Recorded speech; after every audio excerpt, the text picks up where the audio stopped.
오늘부터 제4장 딥 리서치와 AI 논문 작성 편입니다. AI로 학술 자료를 모으고 분석하는 법, 노트북 LM으로 연구를 정리하는 법, 그리고 논문 구조 설계부터 표절 방지까지 7개 꼭지를 차례로 다룹니다. 첫 번째 꼭지는 딥 리서치 기능으로 학술 자료 수집하고 분석하기입니다.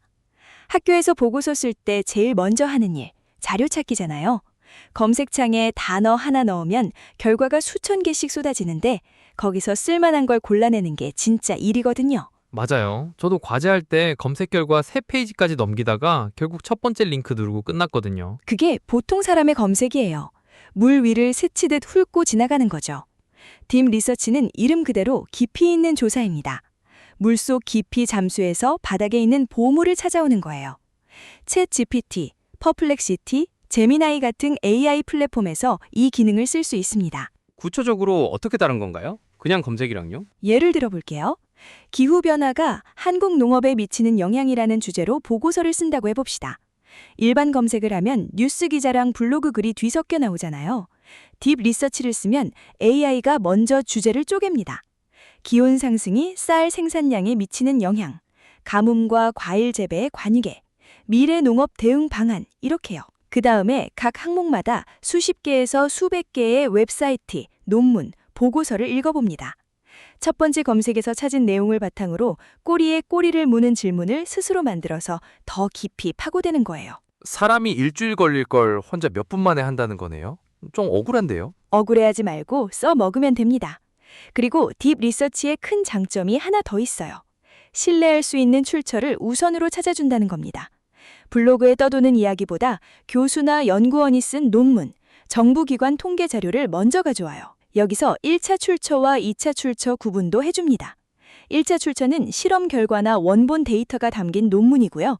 2차 출처는 다른 사람의 연구를 정리한 리뷰 논문이나 교과서예요. 좋은 보고서를 쓰려면 1차 출처를 많이 참고해야 합니다. 그러면 AI한테 질문을 잘 해야 좋은 결과가 나오겠네요? 어떻게 질문하는 게 좋은가요? 핵심은 프롬프트, 그러니까 AI한테 내리는 명령문을 구체적으로 쓰는 거예요. 기후변화에 대해 알려줘. 이러면 결과도 막연합니다.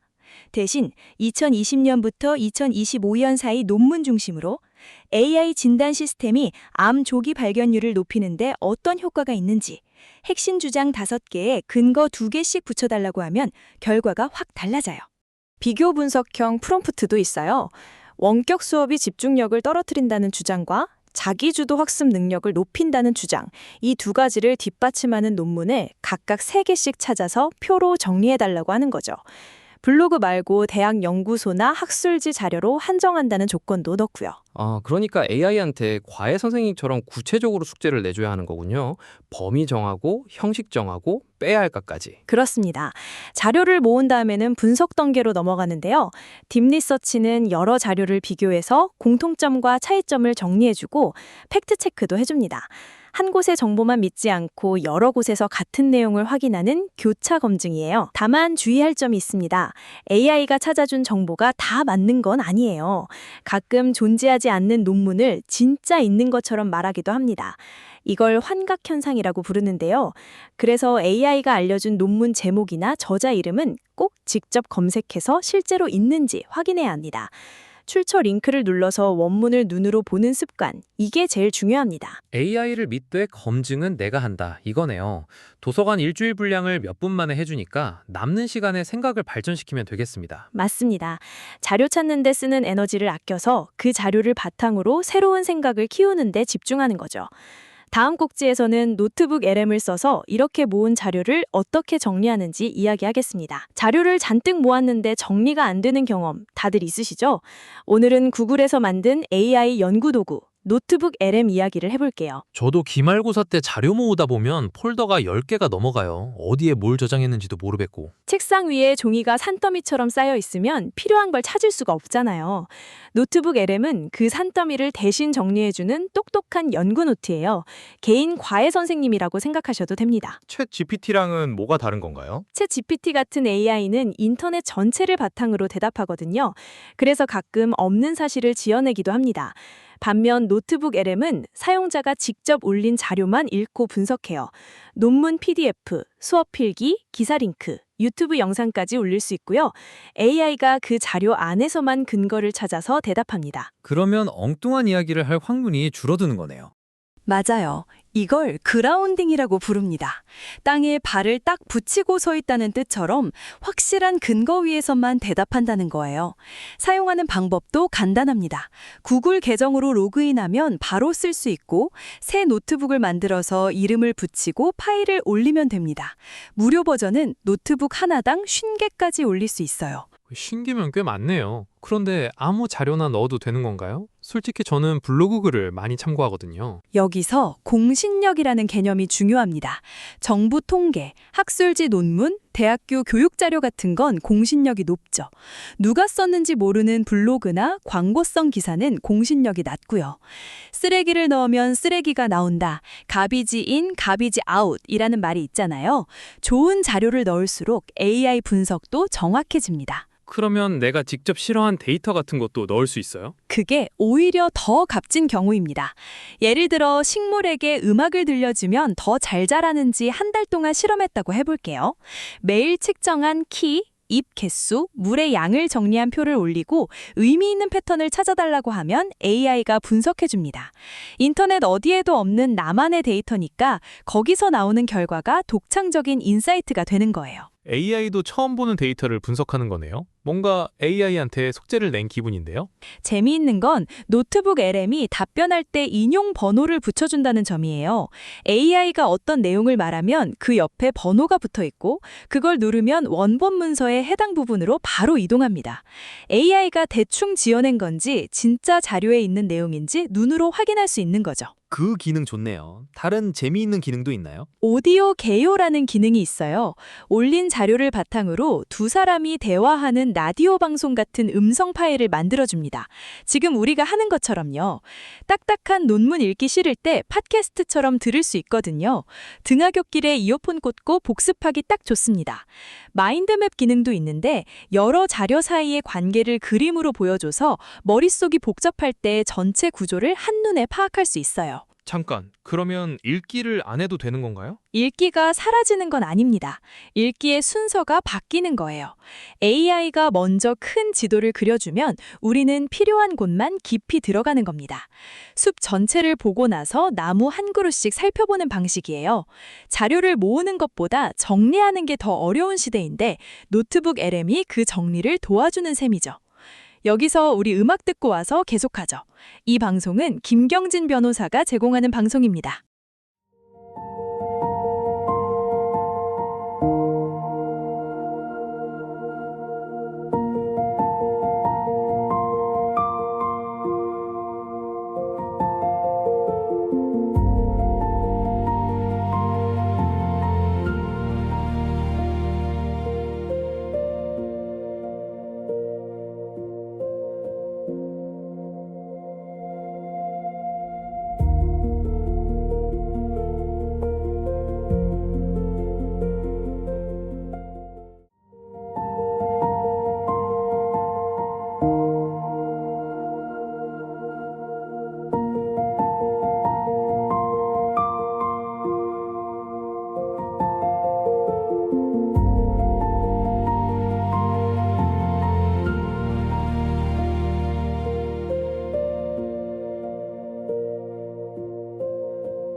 다시 이어가겠습니다. 방금 들은 음악처럼 인공지능도 잠깐 쉬었다가 보면 더 또렷하게 보입니다. 자, 이번에는 정말 실용적인 이야기입니다.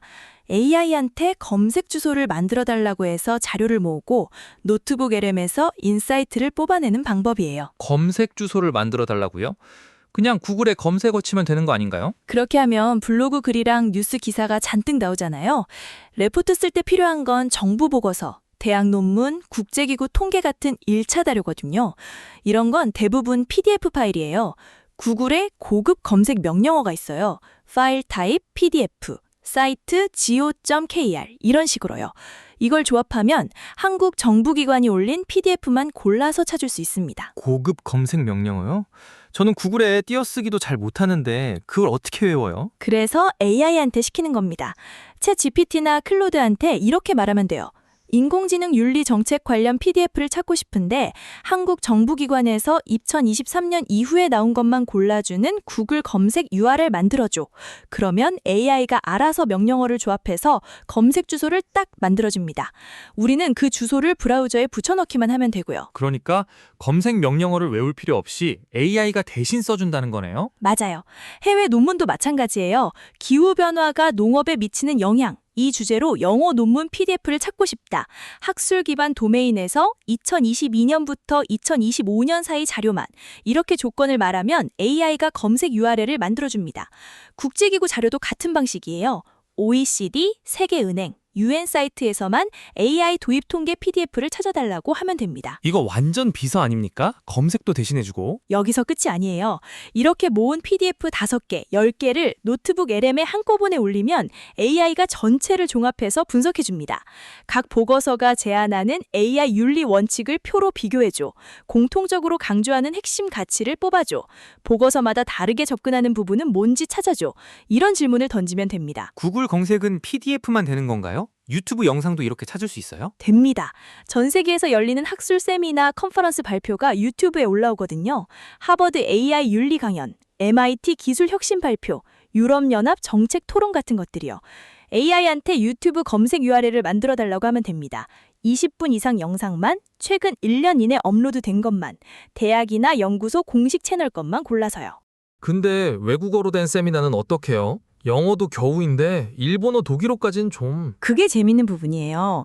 AI한테 같은 주제를 여러 언어로 검색하는 URL을 각각 만들어 달라고 하면 됩니다. 생성형 AI의 미래라는 주제를 영어, 일본어, 독일어, 프랑스어 검색어로 바꿔서 URL을 4개 만들어줘. 이렇게 하면 언어별로 다른 시각의 발표를 찾을 수 있어요. 그리고 찾은 영상을 노트북 LM에 유튜브 링크로 바로 넣으면 자막을 자동으로 읽어서 분석해줍니다. 1시간짜리 세미나 5개 보면 5시간인데 노트북 LM에 넣으면 30분이면 핵심 파악이 된다는 거죠? 그렇습니다. 미국, 유럽, 일본, 한국 세미나를 한꺼번에 넣고 각 지역의 AI 규지 방식이 어떻게 다른지 비교해줘 라고 하면 글로벌 동향이 한눈에 정리돼요. 어떤 영상이 중요한지 먼저 파악하고 그 다음에 진짜 볼 가치가 있는 것만 골라서 직접 보면 됩니다. 전체 흐름을 정리하면 이렇습니다.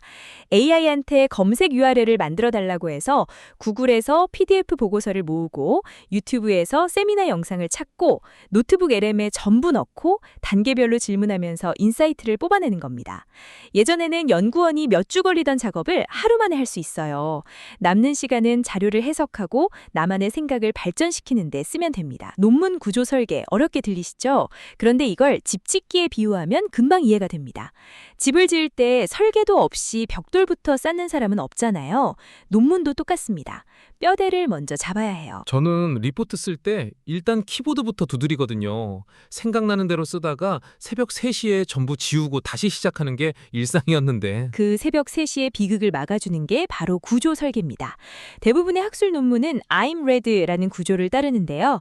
서론, 방법, 결과, 논의 이 4칸짜리 서랍장이라고 생각하시면 됩니다. 서론은 왜 이 연구를 했는지, 방법은 어떻게 했는지, 결과는 뭘 발견했는지, 논의는 그래서 무슨 뜻인지 이런 순서인 거죠? 맞습니다. 그런데 AI한테 논문 목차 만들어줘 이렇게 던지면 결과가 엉성해요. 먼저 내 연구의 핵심을 한 문장으로 정리해야 합니다.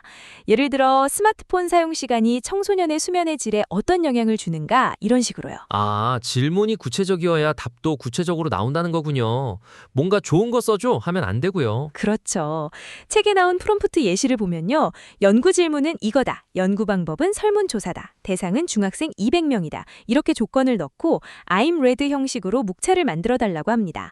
각 장마다 어떤 내용을 넣어야 하는지 2-3줄로 설명해 달라고 덧붙이면 뼈대가 한 번에 나옵니다. 서론을 쓸 때도 AI한테 맡길 수 있나요? 서론은 독자를 설득하는 첫 관문이에요. 3가지 질문에 답하는 순서로 짜면 됩니다. 왜 이 연구가 필요한가? 지금까지 뭐가 부족했는가? 내 연구는 뭘 새롭게 밝히는가? AI한테 이 순서대로 문단을 구성해달라고 지시하면 꽤 쓸만한 초안이 나옵니다. 방법 부분은요? 솔직히 제일 지루한 파트 아닌가요? 지루해 보여도 논문에서 제일 중요한 파트 중 하나입니다. 재현성이라는 게 있거든요. 다른 연구자가 내 논문을 보고 똑같이 따라했을 때 같은 결과가 나와야 합니다. 레시피 없이 맛있는 요리 만들었다고 해봐야 다른 사람이 못 따라하면 인정을 못 받는 거예요. 결과와 논의는 어떻게 다른 건가요? 비슷해 보이는데요? 결과는 사실 많습니다. 응답자 중 65%가 하루 3시간 이상 스마트폰을 쓴다고 답했습니다. 이런 식이에요. 논의는 그 숫자가 뭘 뜻하는지 해석하는 겁니다. 이 결과는 청소년의 스마트폰 의존도가 높다는 걸 보여주며 수면 부족의 원인이 될 수 있습니다. 이렇게요. AI한테 결과는 관찰만, 해석은 논의로 분리해줘 이렇게 지시하면 두 파트가 섞이지 않습니다. 노트북 LM도 구조 설계에 쓸 수 있다고요? 네, 참고할 논문 5편에서 10편 정도를 노트북 LM에 올리고 이 논문들이 공통으로 쓰는 목차 구조를 정리해달라고 하면 됩니다. 잘 쓴 논문들의 뼈대를 참고하니까 내 논문 구조도 탄탄해지는 거죠. 설계도부터 그리고 집을 짓는 거. 당연한 건데 논문에서는 왜 매번 잊어버렸을까요? 오늘부터는 뼈대머니에 잡겠습니다. 여기서 우리 음악 듣고 와서 계속하죠. 이 방송은 김경진 변호사가 제공하는 방송입니다.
다시 이어가겠습니다.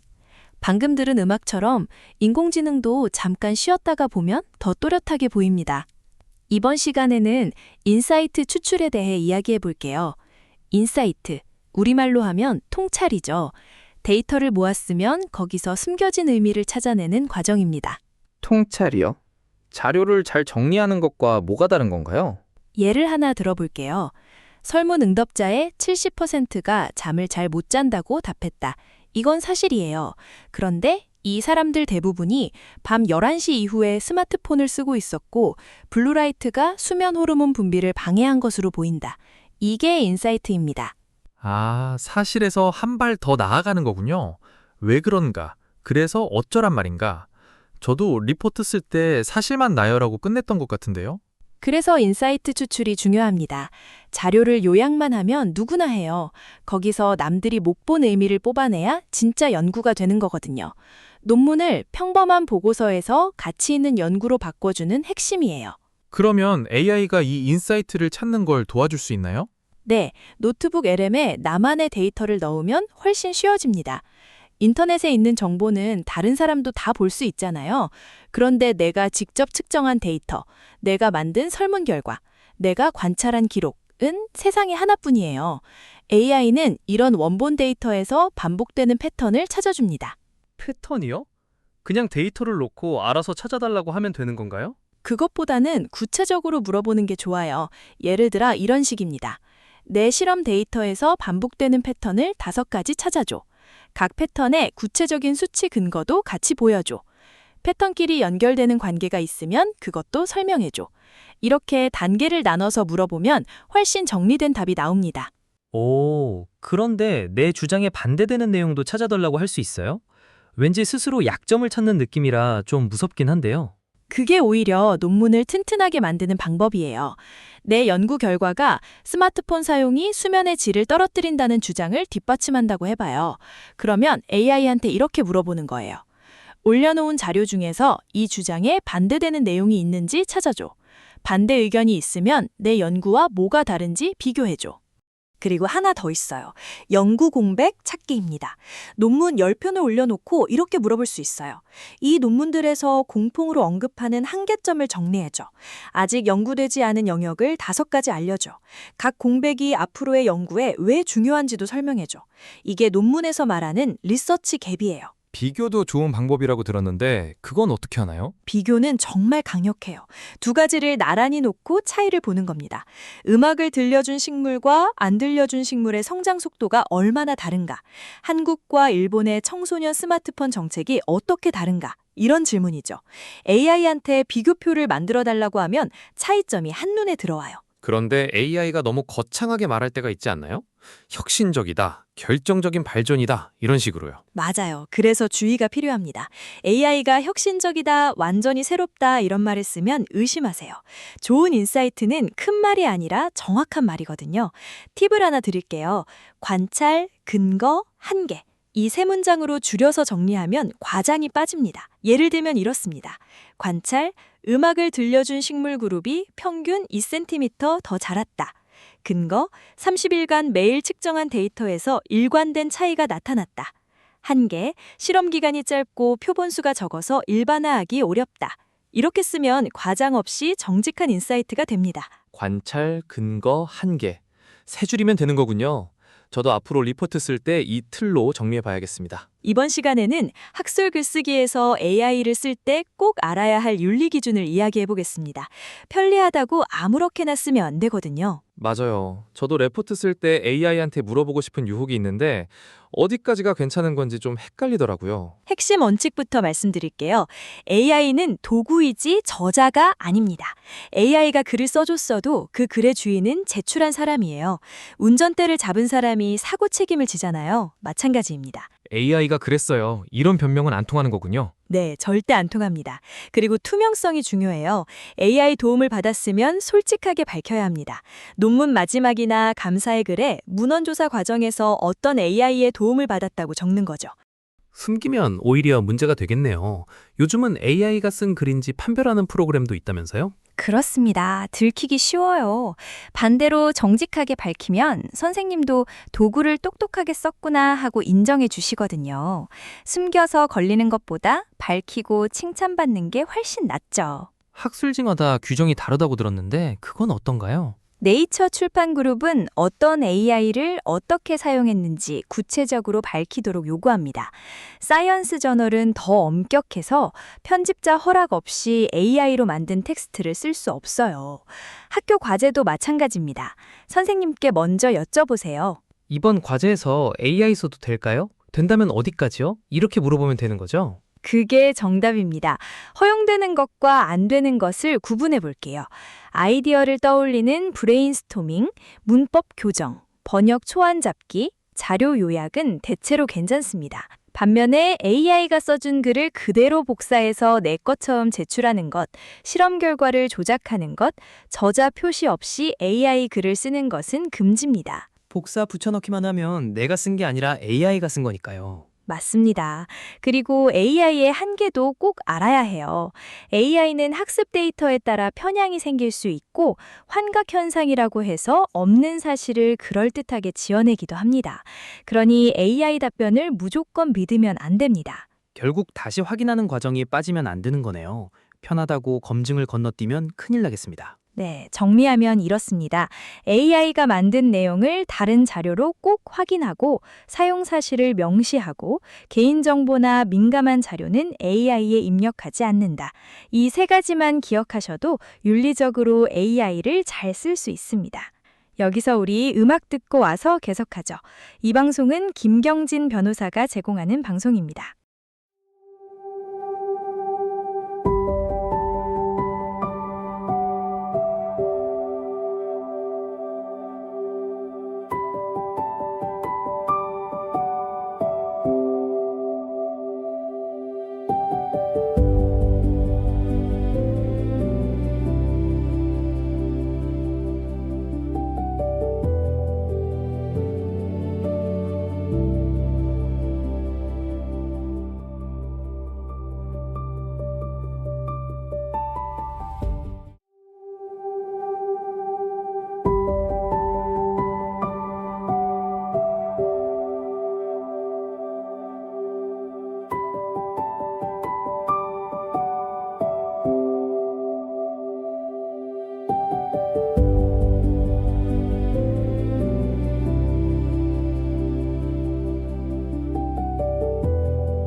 다시 이어가겠습니다.